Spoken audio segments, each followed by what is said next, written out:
All right, welcome to the very first Red Shirts Always Die away team.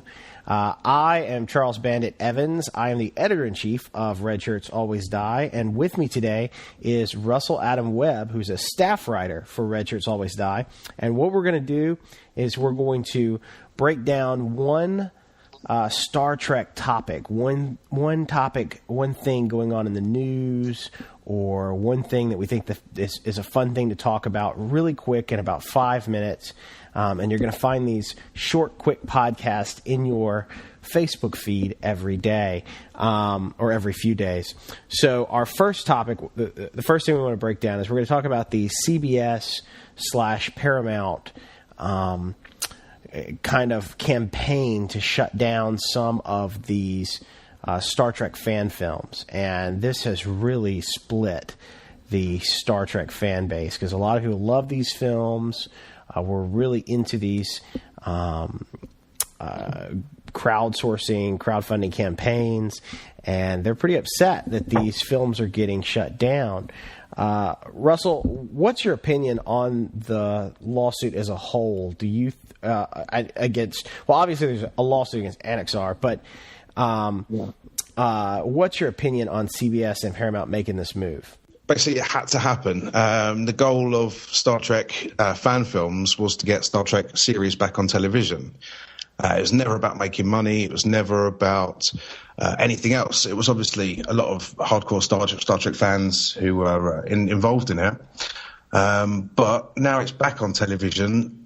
I guess everyone knew it was going to happen. They couldn't have the Star Trek television series and other Star Trek fan films launching crowdfunding campaigns and getting a lot of money from it. Because let's not beat around the bush. Axanar did get a lot of money from it, from those crowdsourcing campaigns they did.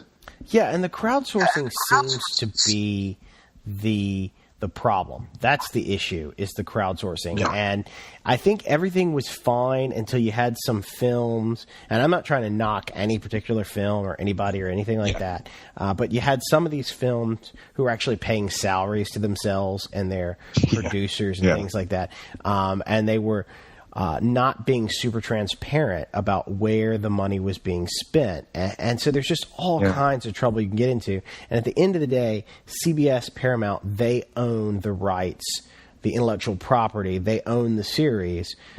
So you have to expect them to protect that. I have a feeling that we may be moving, if not the end of this era, perhaps we can look forward to a future where Star Trek fan films exist, but they're given the same kind of leeway, which is, no crowdfunding, and they really need to be under about 15 minutes in length, which... Yeah. I mean, the first ever Star Trek fan film that I really got involved with was it was about a year and a half ago. It was Renegades. And because Tim Russ was involved, I really, really liked the concept behind Renegades, and I was really, really excited. I saw a couple of commercials that looked pretty professionally done. And when they brought out the first film, it was absolutely not about making any profit. They even put on their website, they said, the aim of this is to get Star Trek back on television. We don't want, to create our own series. We just want to get Star Trek back on television. We want to put this to the producers at Paramount and CBS and say, it is popular. There is still a market for it. Do it. And they achieved that.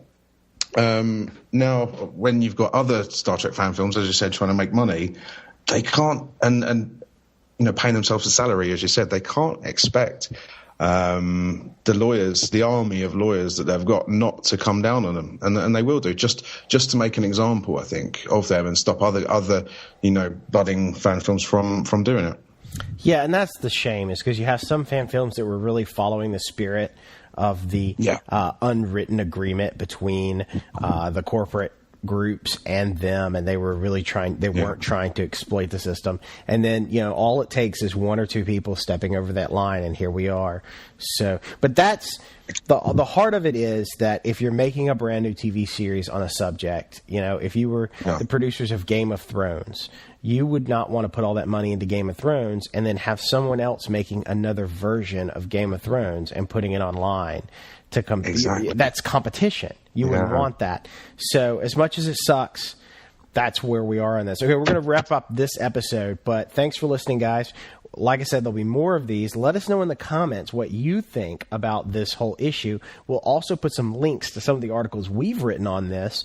So if you want more information, you can find it. As I said, I'm Charles Bannett Evans, the editor of Red Shirts Always Die, and Russell Adam Webb was with me. You can find both of our stuff on redshirtsalwaysdie.com. Live long and prosper. Thanks very much.